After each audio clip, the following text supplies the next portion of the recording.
Why do some people stay strong and independent at 80 while others struggle at 60? What if the answer isn't just luck, but how the choices we make affect our body's aging process?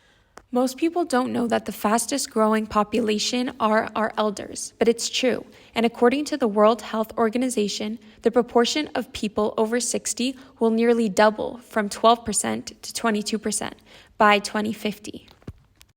This means that the fastest growing population is also the one most vulnerable to disease.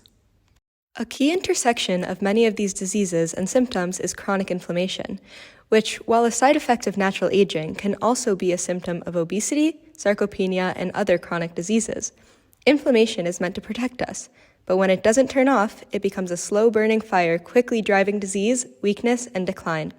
When high amounts of pro-inflammatory cytokines circulate the body, they stimulate the liver to synthesize and release C-reactive protein, or CRP, linking systemic immune activation to a measurable biomarker. CRP is one of the most widely used and reliable markers of inflammation and is routinely measured to assess systemic inflammatory activity and tissue damage across a range of conditions.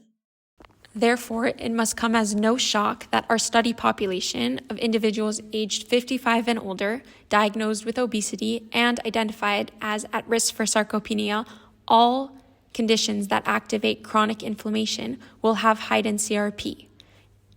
The literature contains thorough detailings of this with papers linking significantly elevated CRP to our study population.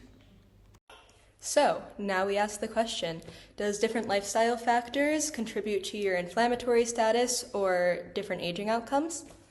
We know from the literature that there are certain lifestyle factors that are shown to lower CRP, but in a population who are pretty much certain to have high CRP, what extent are their lifestyle factors going to affect their CRP and other outcomes? The research on lifestyle intervention is growing rapidly, and as you can see, many parameters have been correlated with lower CRP. Engaging in positive behavior, like the Mediterranean diet adherence and consistent exercise, while avoiding inflammatory habits like smoking and chronic stress, all follow a similar trend. But our assumption can only go so far. There is a critical need for quantitative, evidence-based validation of the relationship between lifestyle and inflammation. So using the baseline data, which includes DEXA, InBody, and anthropometrics for obesity diagnosis, muscle sound for sarcopenia diagnosis, blood serum CRP levels, HRV as a measure for chronic stress, sarcopenia quality of life and Mediterranean diet adherence surveys, and functional testing like 2-minute walk test, 5 times sit to stand, 30 seconds sit to stand, and hand grip. We will run statistical tests looking for meaningful correlations. Then, a future intervention study will shed light on if making these changes at an old age will significantly lower inflammation, or if the data we collected shows such results requires a lifetime of adherence.